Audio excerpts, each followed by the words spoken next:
tous, très heureux de passer ce moment avec vous. On a 45 minutes à passer ensemble, qui vont se décomposer en deux temps. Une présentation que je vais faire sans slide, c'est le challenge que je me suis donné pour aujourd'hui. Je pense qu'on va essayer de suivre le rythme de ma voix et non pas de se référer aux slides. Ça permettra peut-être, je l'espère, des échanges plus riches et peut-être de poser davantage de questions. Et puis ensuite, une phase de questions-réponses, en espérant que le propos introductif aura été le plus clair possible. Alors, je me présente, je m'appelle Anthony Valentini, je suis le directeur général du réseau des chambres de commerce et d'industrie. Et on va parler ensemble du rôle des CCI auprès des porteurs de projets et plus globalement des entrepreneurs. Ce que je propose dans l'organisation du propos, c'est de commencer par vous expliquer ce que nous sommes, ce qu'est le réseau des chambres de commerce et d'industrie et resituer cette mission d'accompagnement des porteurs de projets et des entrepreneurs dans le mix de l'ensemble de nos activités.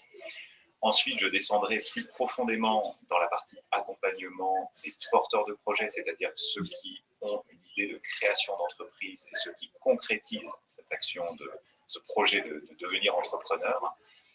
J'irai ensuite sur le champ vraiment de l'accompagnement des entreprises. Donc, on va dire des entreprises, si ça y est, sont créées, ont peut-être une année ou deux d'existence et sont dans une perspective de développement. Et on verra ensemble ce que nous avons en termes d'offres de services à proposer à la communauté des jeunes entreprises et des entrepreneurs d'une manière générale. Et puis pour terminer, quelques mots de conclusion sur peut-être ce qui fait notre singularité, notre force aussi, on le croit, vis-à-vis des chefs d'entreprise. Alors, je le dis tout de suite, les chambres de commerce et d'industrie, c'est un réseau d'établissements publics. Donc, notre rôle, c'est de proposer des accompagnements aux entreprises, mais quand on ne sait pas faire ou quand on identifie un besoin auquel on ne sait pas répondre, notre rôle est bien évidemment de ne pas laisser l'entreprise seule ou le porteur de projet seul, et donc de l'orienter vers l'ensemble de nos partenaires. Aujourd'hui, on intervient dans le cadre d'un événement organisé par BPI. BPI fait partie de nos partenaires avec lesquels nous travaillons, avec lesquels nous interagissons de manière à vraiment s'assurer qu'in fine, l'entreprise soit toujours servie avec la meilleure offre, la meilleure prestation qui correspond à son besoin. Donc, je serai amené au cours de la présentation d'élargir un peu le propos et de ne pas centrer uniquement le discours sur les CCI, mais parler aussi de cet écosystème qui accompagne les porteurs de projets et les entrepreneurs. Alors, je regarde, je ne vois pas de commentaire qui me dit le plan est nul, on ne veut pas du tout, donc je prends ça pour une invitation à poursuivre. Je voudrais vous dire quelques mots du réseau des chambres de commerce et d'industrie tout d'abord. Nous sommes un réseau de 122 établissements publics, 122 chambres de commerce et d'industrie qui sont présentes sur l'ensemble du territoire métropolitain et territoire ultramarin. Notre organisation, elle repose sur l'échelon départemental. On a à minima une chambre de commerce et d'industrie par département. Ensuite, on a une structure régionale qui est une structure de coordination, d'animation. Et ensuite, on a un échelon national, l'échelon dans lequel je me situe, qui est un échelon de représentation de tout le réseau vis-à-vis de nos partenaires, vis-à-vis de nos ministres de tutelle, vis-à-vis des pouvoirs publics, et aussi un échelon de structuration pour avoir un réseau qui soit à la fois plus homogène, plus performant, plus percutant. On a trois grands métiers dans notre réseau. Un premier métier que vous connaissez sans doute passe spontanément, qui est la gestion d'infrastructures. On gère des ports de plaisance, des ports de pêche, des ports de commerce. On gère aussi des aéroports, des aérodromes, on gère des parcs des expositions, et puis on peut gérer finalement toutes sortes d'infrastructures qui, à un moment donné, concourent à la dynamique et à la vitalité des territoires. Ce sont des infrastructures qu'on gère à travers des contrats de délégation de services publics pour le compte de collectivités ou territoriales pour le compte de l'État. Aujourd'hui, on gère un peu plus de 500 infrastructures sur l'ensemble du territoire. C'est un métier historique des chambres de commerce qui est relativement peu connu, mais qui trouve vraiment sa racine dans le fait que pour que les entreprises se développent, se créent et se pérennisent sur un territoire, il faut que le territoire il soit bien doté, bien outillé en infrastructures de mobilité pour être certain de pouvoir créer du développement économique sur le long terme. Donc voilà notre métier de gestion d'infrastructures. Le deuxième métier que nous avons, vous connaissez peut-être un peu plus, c'est celui de formation. On est, après l'éducation nationale, le premier opérateur, le premier groupe d'éducation en France. Et nous, on forme, je dirais, tout azimut. C'est-à-dire qu'on a des jeunes qu'on forme à travers nos écoles. On a des écoles de commerce, des écoles d'ingénieurs, des centres de formation d'apprentis. Et puis après, on forme des salariés d'entreprise ou des demandeurs d'emploi qui veulent se réinsérer dans le monde du travail. On forme à travers des centres de formation professionnels que nous administrons. Alors, il faut savoir que c'est une mission dimensionnante, puisque nous formons chaque année plus de 400 000 jeunes et apprenants, salariés d'entreprise et demandeurs d'emploi. Donc 400 000 par an, ça représente quand même un volume important. Et là, c'est pareil, le fait générateur ou la racine de cette mission chez nous, elle est liée au fait qu'une entreprise, pour se développer, elle doit avoir évidemment besoin de compétences, elle a besoin de ressources humaines, adaptées à ces enjeux d'aujourd'hui, mais aussi adaptées aux enjeux qui vont être les siens demain. Et donc, on a cette mission de former pour s'assurer que les entreprises disposent vraiment du capital humain qui est nécessaire, indispensable à son développement. Et la troisième mission des chambres que nous avons, c'est celle que vous connaissez peut-être le plus, c'est vraiment celle d'être un acteur de l'accompagnement des entreprises, des porteurs de projets et des entreprises, avec une particularité chez nous, c'est que notre cœur de métier, notre cœur de cible, c'est la TPE-PME. Alors, vous connaissez peut-être beaucoup d'acteurs qui interviennent auprès d'entreprises plus structurées, des grosses PME, des ETI. Nous, notre marché, en fait, c'est celui de la TPE-PME qui est en volume le marché le plus important dans le monde entrepreneurial, puisque vous savez qu'on a quand même plus de 80% d'entreprises en France qui ont moins de 50 salariés. Donc la France est quand même, et l'économie de la France, c'est quand même une constellation de TPE-PME avec des chefs d'entreprise, des femmes et des hommes qui sont vraiment les chefs d'orchestre, qui interviennent un peu sur toutes les fonctions de l'entreprise. Et on a besoin d'acteurs pour accompagner ce tissu économique qui est une richesse, mais qui est exigeant à servir parce que très, très morcelé quelque part.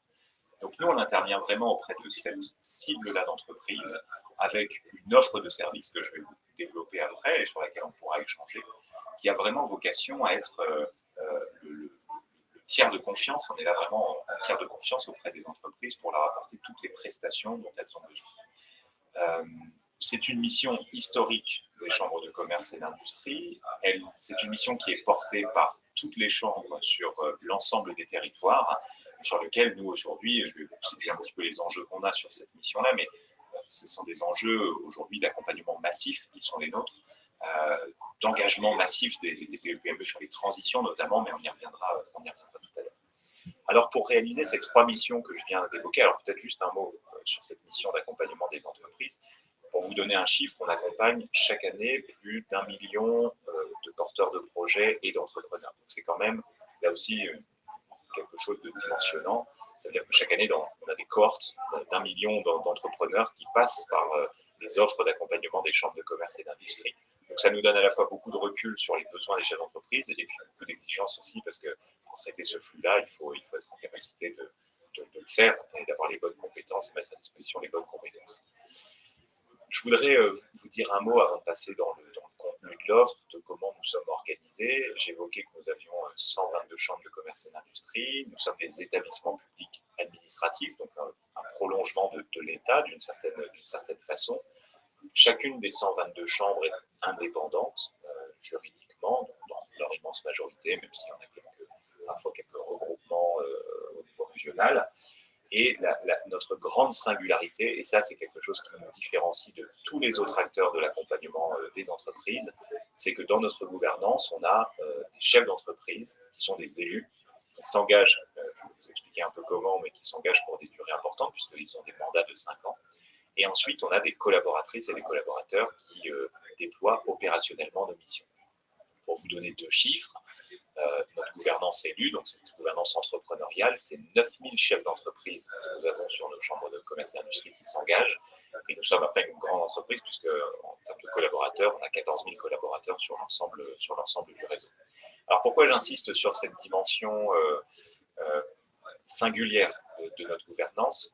C'est qu'on peut se réjouir d'être dans un pays, on peut être fier, pour reprendre le thème de l'événement, on peut être fier d'être dans un pays qui donne le choix aux entrepreneurs, qui donne des outils aux entrepreneurs pour accompagner les entrepreneurs. Donc, quand vous allez dans une chambre de commerce, vous avez des chefs d'entreprise qui sont issus du commerce, de l'industrie, des services, qui sont bénévoles et qui vont avoir à leur main un outil, des ressources humaines, des compétences pour produire du service d'accompagnement auprès des entreprises. Et donc, le pari qui est fait, et je pense que cette promesse-là, elle se vérifie, c'est que les les entrepreneurs sont quand même les mieux placés pour détecter les besoins, connaître les besoins, puisqu'ils les vivent eux-mêmes dans leur propre entreprise, et faire en sorte qu'il y ait des accompagnements qui puissent répondre à ces besoins. Et pour être, moi, à titre personnel, depuis une dizaine d'années dans le réseau des chambres de commerce et d'industrie, et j'étais en chambre territoriale par le passé. Ah, je pense qu'il y a un sujet de son si je lis les commentaires. Si on regarde quelque chose sur le son, hein, j'ai bien vu le commentaire. Et donc, je disais que j'avais été en chambre territoriale, c'est vraiment intéressant. On fait travailler nos élus sous forme de commission, donc vous avez une commission commerce, une commission tourisme, et vous avez des commerçants, des responsables d'établissements hôteliers, qui, quelque part, partagent leurs problématiques, se disent, nous, aujourd'hui, dans le top 3 de nos problématiques, on a ça, voilà les sujets majeurs pour nous qu'on a adressés, et qui disposent, du coup, alors, a priori, je fais les commentaires, mais sur le son, c'est inégal, donc je vous remercie, Alexandra, de confirmer qu'on entend bien, mais a priori, pour 2 personnes, c'est un peu plus challengé le son, donc on est en train de regarder ça. Alors, je mets un micro, vous me dites. Hein. D'accord.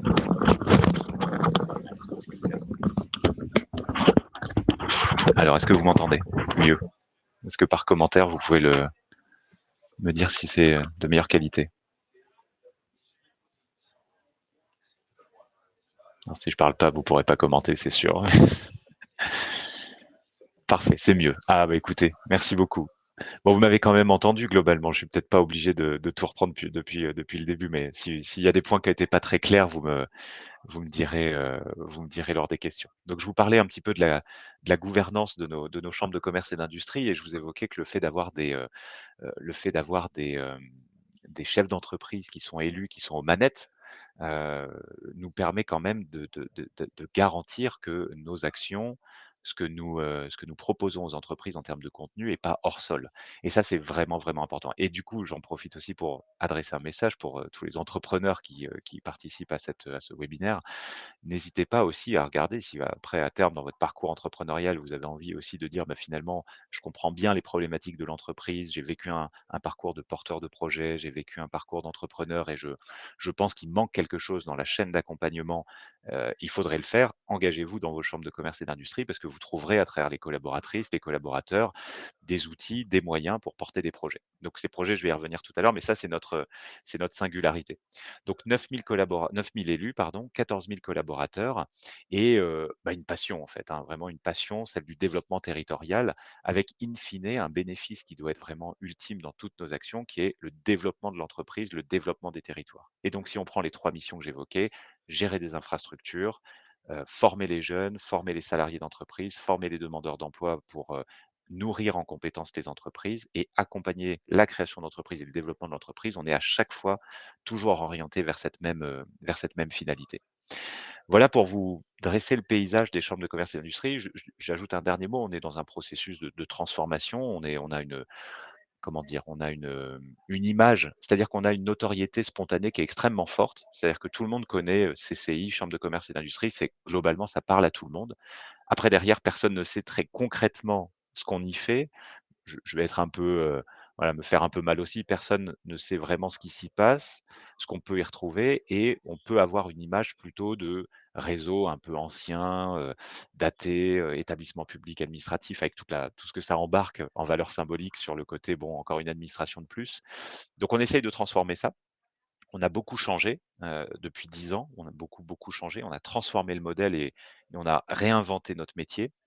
On a transformé le modèle par la contrainte essentiellement, parce qu'on a eu des diminutions de ressources vraiment, significatives, hein. Pour vous donner, quelques chiffres, on vit, pour partie d'un impôt, que l'État, reverse aux chambres de commerce et d'industrie. Le la Cette somme représentait, un versement de l'État vis-à-vis des chambres de commerce de 1,3 milliard d'euros en 2013. Aujourd'hui, on est à 525 millions d'euros. Donc ce sont des chiffres importants, mais on a divisé, par plus de 2 l'ensemble des ressources dont nous disposions. Donc, vous qui êtes des entrepreneurs, vous savez que si on vous diminue, si vous perdez, 50 de votre chiffre d'affaires ou de vos produits d'exploitation, ça nécessite de se transformer radicalement.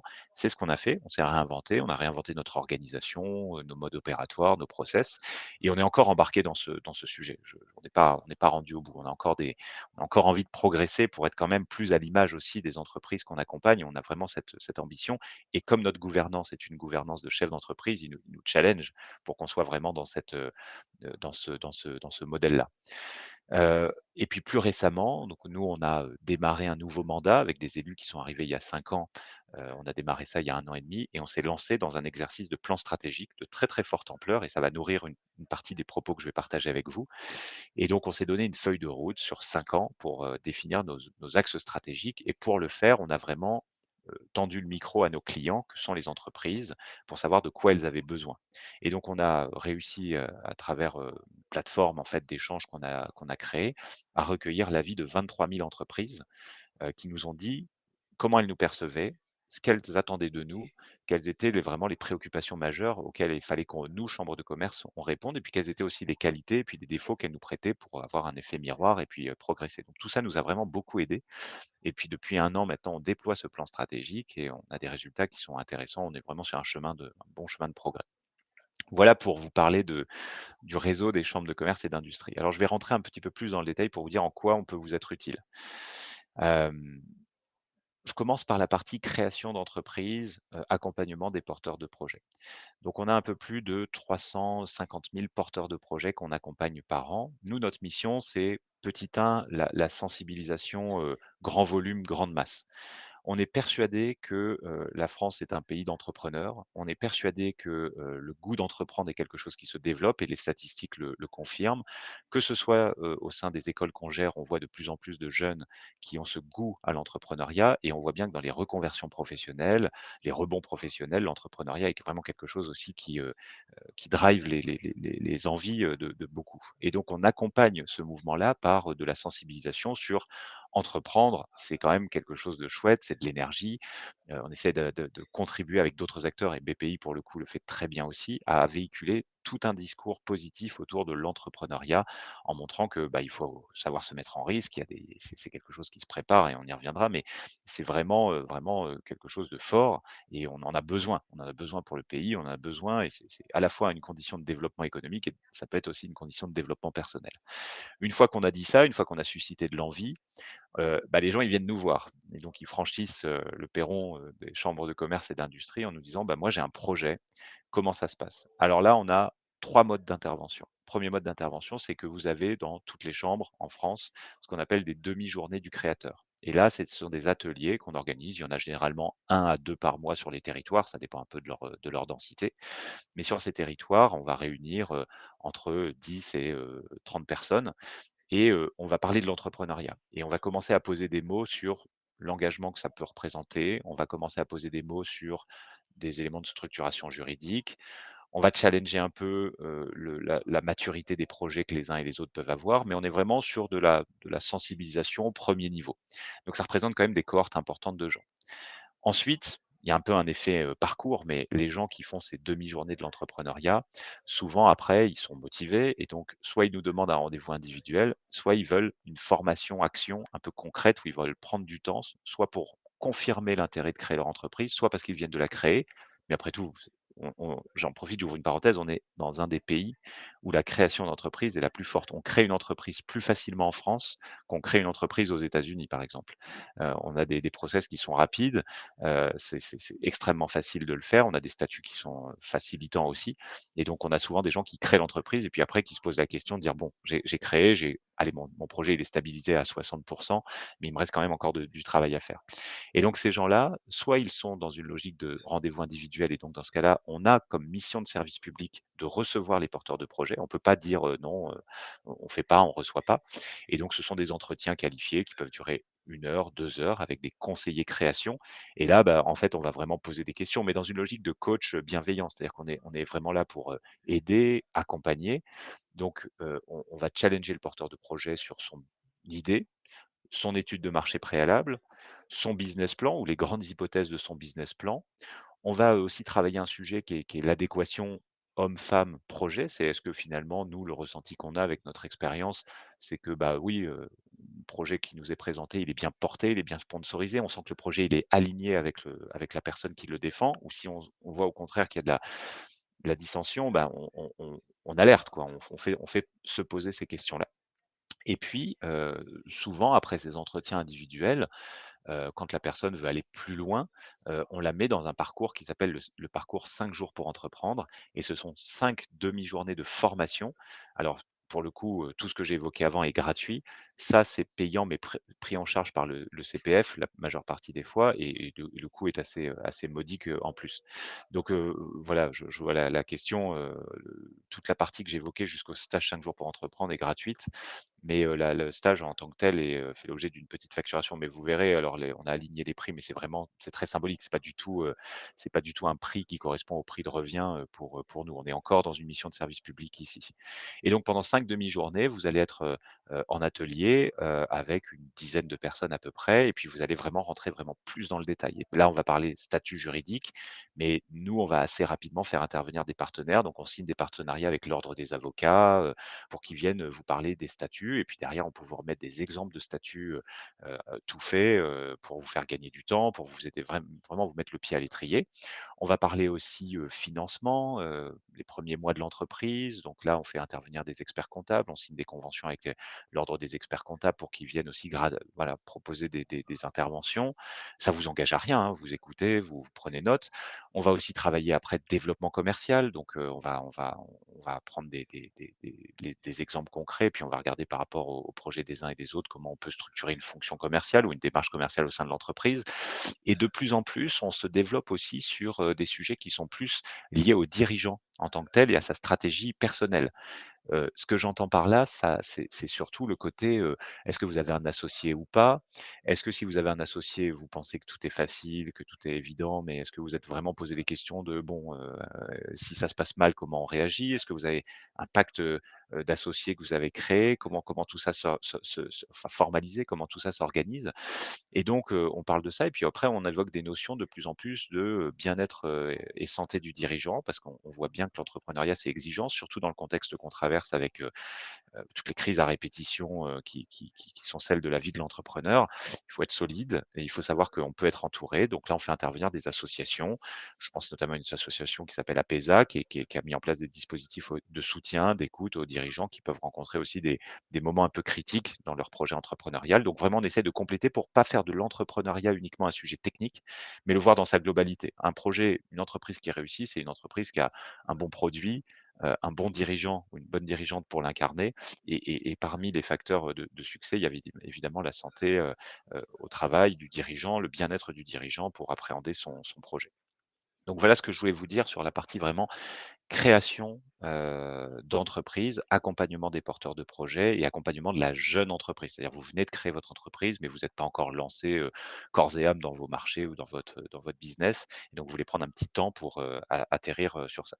Donc ça, c'est des offres assez homogènes, hein, sur le territoire. Vous les trouverez, sur les sites, des chambres de commerce, la demi-journée pour entreprendre, le stage pardon, 5 jours pour entreprendre et les rendez-vous individuels pardon, qui peuvent s'appeler les rendez-vous des créateurs, voilà.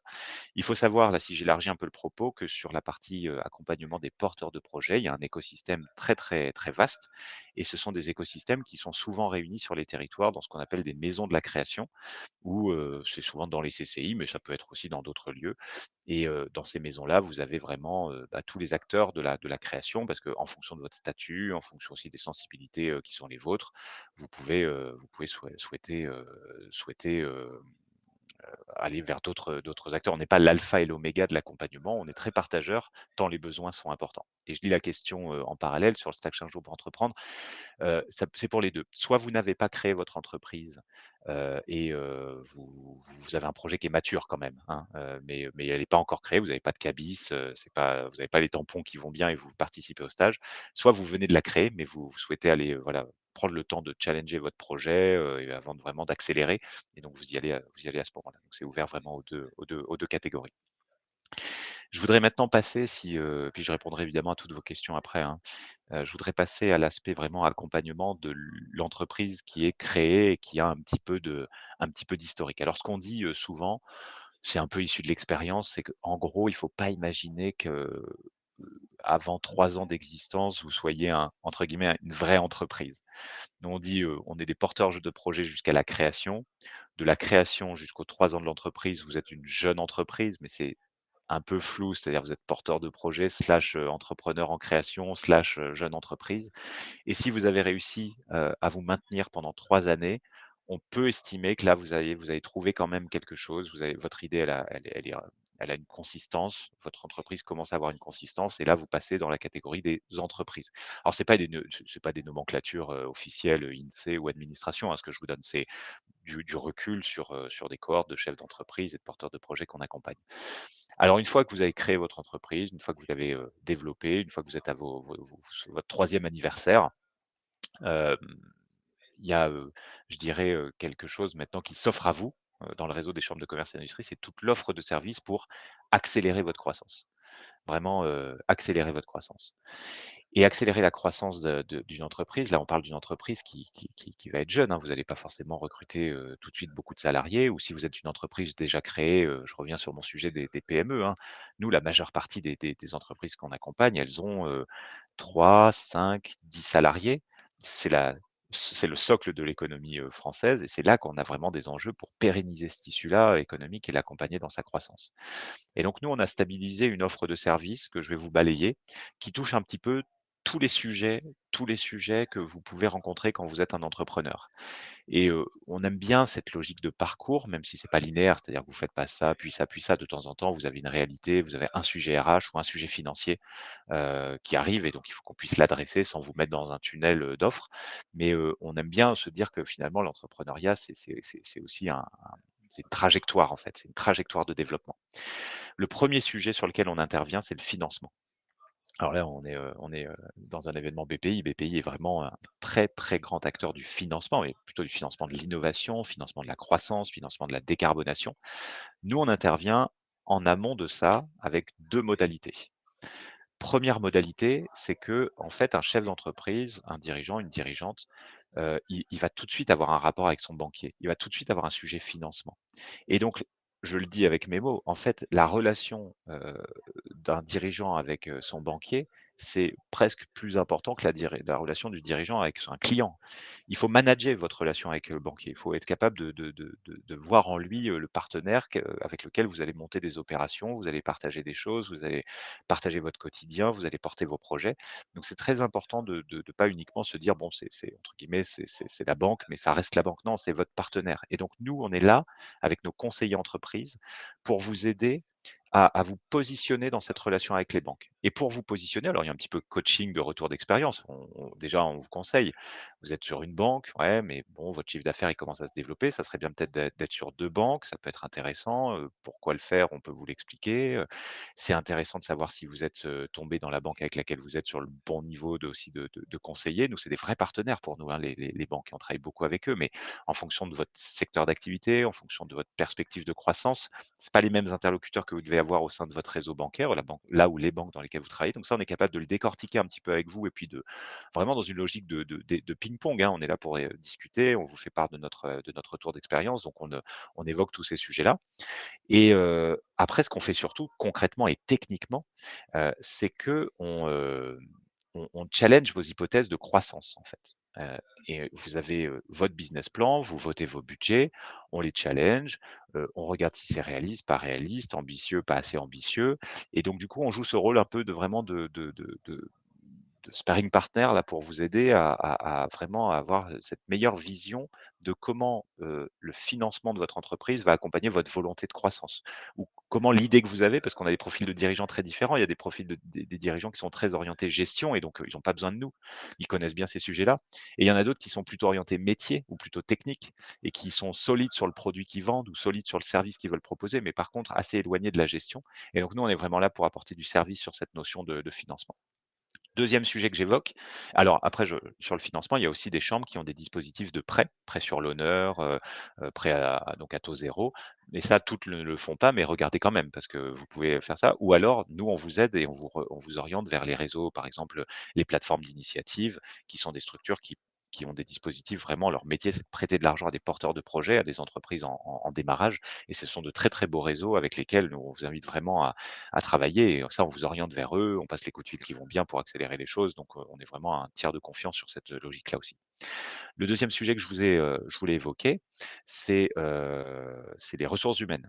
Assez rapidement, une entreprise, elle a un sujet RH. Et le sujet RH, il est concret, c'est je passe de 1 à 2, je fais mon premier recrutement ou je passe de 3 à 4.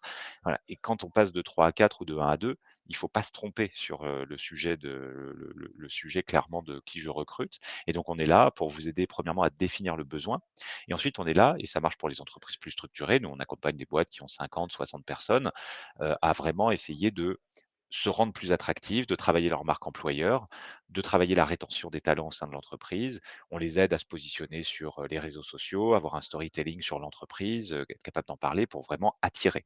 Donc voilà, sur la petite entreprise ou le petit porteur de projet, on aide sur les tout premiers recrutements et pour l'entreprise plus structurée, on aide sur la stratégie RH quelque part de l'entreprise parce que c'est aujourd'hui, le troisième motif de préoccupation des chefs d'entreprise, c'est quand même le recrutement. Alors ça a été le premier pendant longtemps, ça se détend un petit peu, mais ça se détend parce que le premier motif aujourd'hui, c'est le financement, avec la problématique de taux d'intérêt, c'est ce qui est revenu en 1 et deuxième motif de préoccupation des chefs d'entreprise qu'on interroge tous les mois, c'est le développement commercial. C'est comment je structure une fonction commerciale et comment je me muscle commercialement parce que j'ai un bon produit, mais je le vends pas assez bien, j'ai pas les bons réseaux de distribution, et cetera. Donc j'ai parlé financement, j'ai parlé RH, je vais vous parler développement commercial, justement. C'est quelque chose qui était très prégnant il y a quelque temps dans les entreprises et en fait, on a une culture un peu de commerciale qui a diminué ces dernières années, notamment parce qu'on a mis beaucoup l'accent sur ce que je un point majeur dont je parlerai après, c'est les transitions. Transition numérique, transition écologique. Mais il faut faire attention, c'est des sujets majeurs, mais il ne faut pas que les transitions, elles obèrent aussi, un petit peu les vis et les boulons, obligatoires de l'entreprise et le développement commercial, ça en fait partie. Donc nous, on a des offres et une offre, c'est quoi? C'est, des diagnostics, on passe du temps avec le dirigeant, on écoute, on reformule, et donc on regarde sur, l'organisation commerciale d'une entreprise, si elle existe, si elle n'existe pas, s'il y a les capacités financières d'en créer une.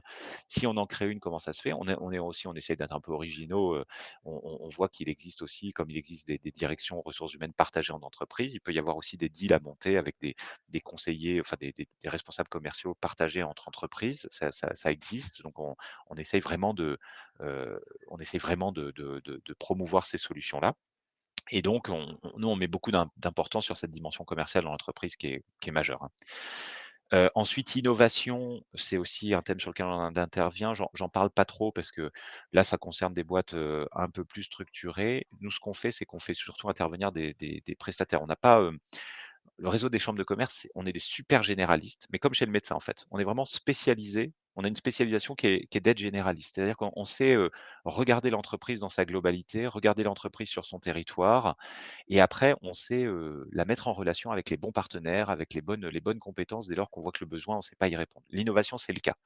L'innovation, nous, on a un discours généraliste. On sait regarder si une entreprise a le potentiel pour innover, mais assez rapidement, on la mettra en relation avec des plateformes technologiques, avec des offres qui peuvent être portées par les régions, les pôles de compétitivité, les plateformes régionales d'innovation. Donc, il y a tout un écosystème qu'on connaît bien et sur lequel on oriente les chefs d'entreprise. Moi, je voudrais revenir maintenant sur 2 sujets majeurs dans l'accompagnement, mais que j'ai volontairement mis à la fin, que sont les transitions.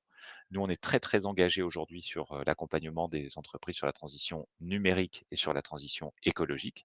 Transition écologique, on revoit tous, c'est pour des boîtes un peu plus structurées, mais c'est leur empreinte carbone, la manière dont elles gèrent les ressources en eau, par exemple, la manière dont elles gèrent les consommations électriques. On a mené une grosse opération là, on a appelé, 25 000 entreprises pour, leur demander si elles avaient, des entreprises consommatrices. On avait fait, une petite échelle pour, appeler des entreprises quand même sollicitées, que souvent des entreprises industrielles qui ont des besoins énergétiques, importants, qui sont énergivores et on leur a dit: «Bah, aujourd'hui, vous pilotez comment votre consommation énergétique?» et on voit bien que le chef d'entreprise, souvent, en fait, il ne le pilote pas, parce qu'il a pas le temps, parce que c'est un sujet parmi tant d'autres. Mais là, avec ce qui s'est passé récemment, il y avait plus de bande passante du dirigeant sur ce sujet, donc on a vraiment, mis le paquet là-dessus.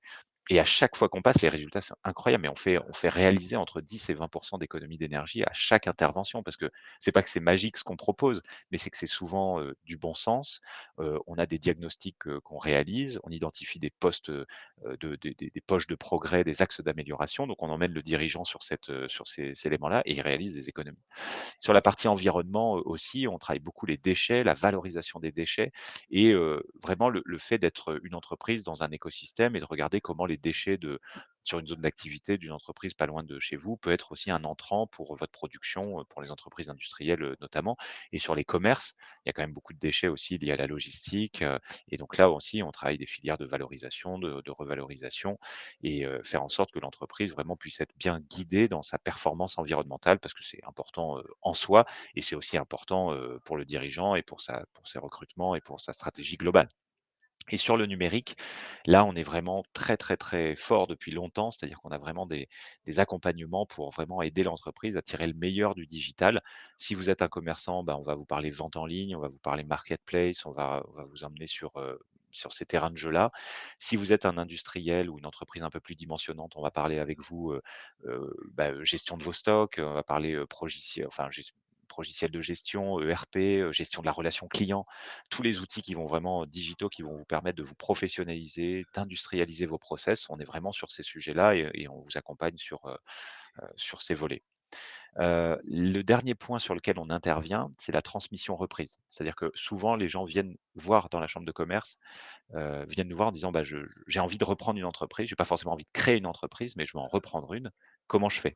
Et donc là, on rentre vraiment dans, pareil, du coaching, de l'accompagnement et on a un outil qui s'appelle Transentreprise qui référence plein sur le plan national, plein d'entreprises qui sont à céder ou dont on sait qu'elles sont cédées. On a l'accord du cédant évidemment pour en faire une communication officielle, mais on essaye de faire du matching entre des porteurs de projets qui viennent nous voir en disant: «J'ai pas envie de créer, mais j'ai envie de reprendre une entreprise» et un stock d'entreprises à reprendre qu'on connaît. Nous, l'enjeu pour nous, c'est de faire coïncider ce qu'on appelle le passage de relais. Il faut vraiment que ça se fasse comme, sportivement, le passage de relais, c'est technique, c'est complexe, c'est même assez beau à voir et ben, dans la transmission reprise d'entreprise, c'est exactement pareil. Il faut vraiment, que les 2 partent au bon moment, qu'ils se calent sur le rythme et cetera. Donc, nous, on aime bien cette image du passage de relais et on travaille, à faire en sorte que les passages soient les plus fluides possibles pour éviter qu'il y ait, des entreprises, qui ne trouvent pas de preneurs ou des porteurs de projets qui ont envie d'entreprendre par la reprise, mais qui ne trouvent pas de cible. Donc ça, c'est vraiment un sujet sur lequel, on intervient de plus en plus parce qu'on a un sujet aussi, assez politique derrière. C'est qu'à travers la transmission d'entreprise, se pose la question de la pérennité des entreprises sur les territoires, la pérennité des compétences et donc on a vraiment, envie d'avancer, sur ce sujet-là.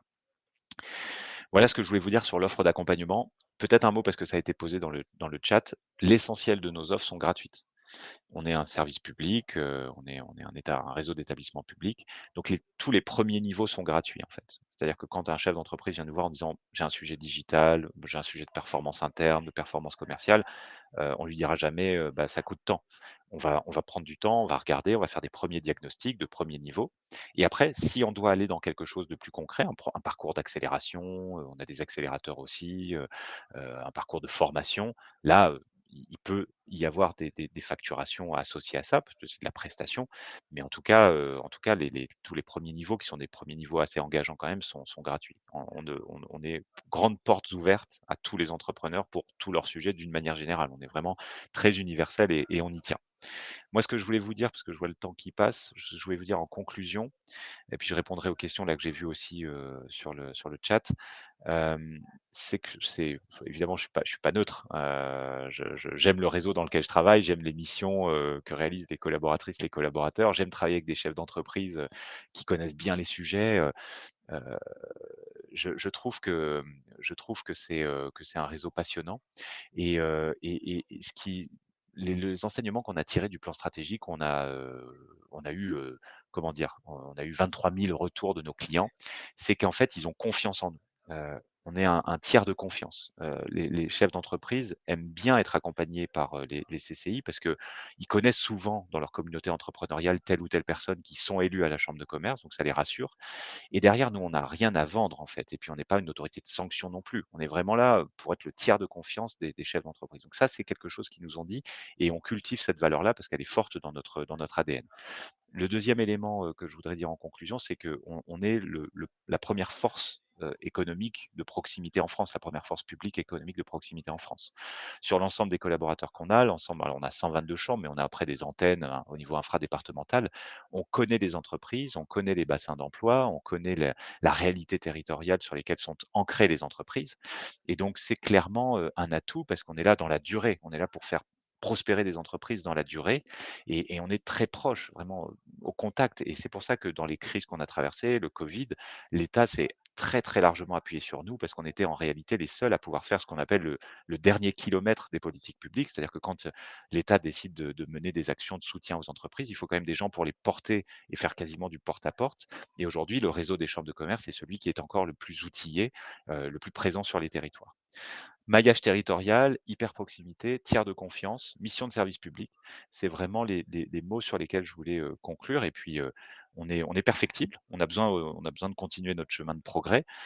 Bon, quand on se compare, parfois, on se rassure quand même un petit peu, mais on a conscience qu'on reste dans cette dynamique de progrès. On a fait beaucoup de chemin, mais on travaille pour des entreprises dont les besoins évoluent vite. Il faut qu'on s'adapte.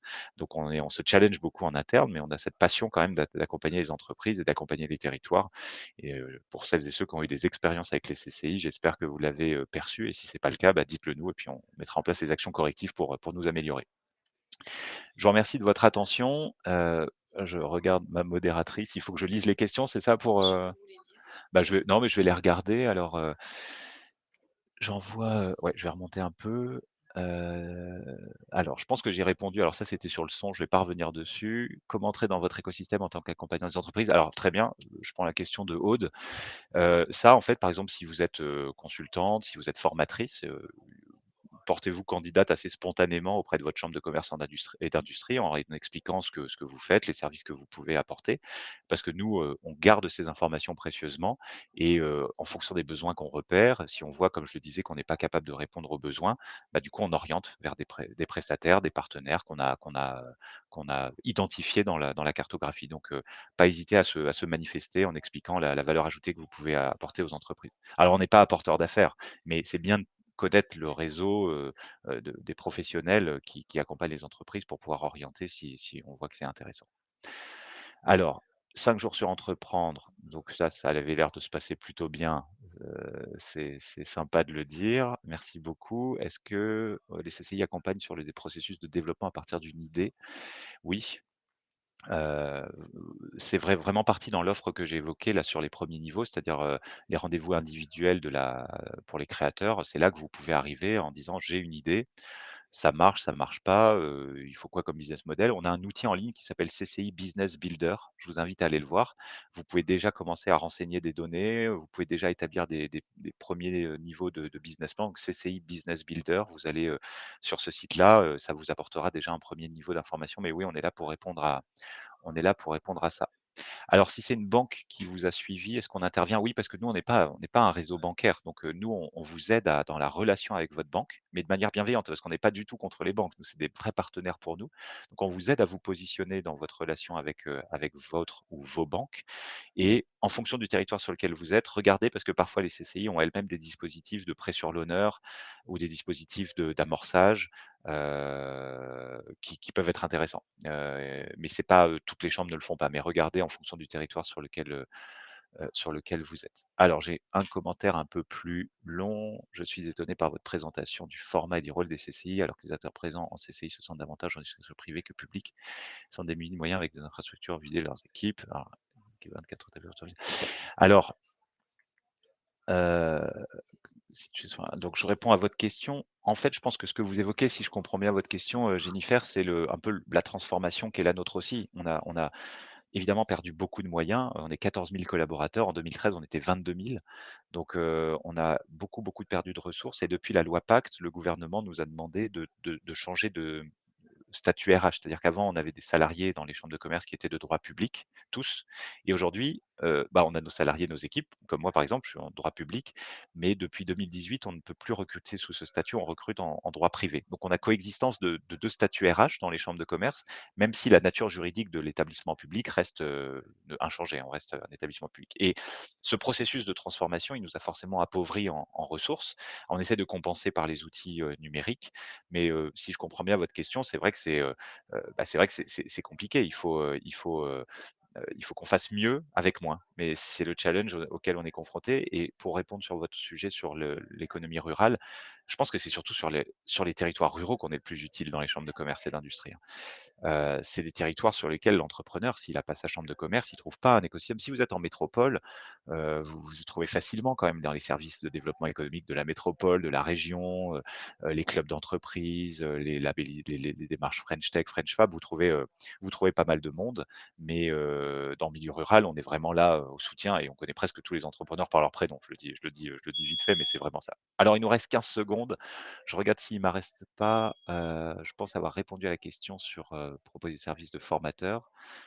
Heu, voilà, bénéficier d'entrepreneur leader. Alors c'est un label peut-être que je connais pas, je suis désolé. Bon j'arrive, on m'a bipé, j'arrive à la fin. Merci beaucoup en tout cas pour, votre attention. Merci pour vos questions. Hem, je vous souhaite, bonne continuation dans vos parcours et puis, n'hésitez pas si vous avez des questions, appelez votre chambre de commerce.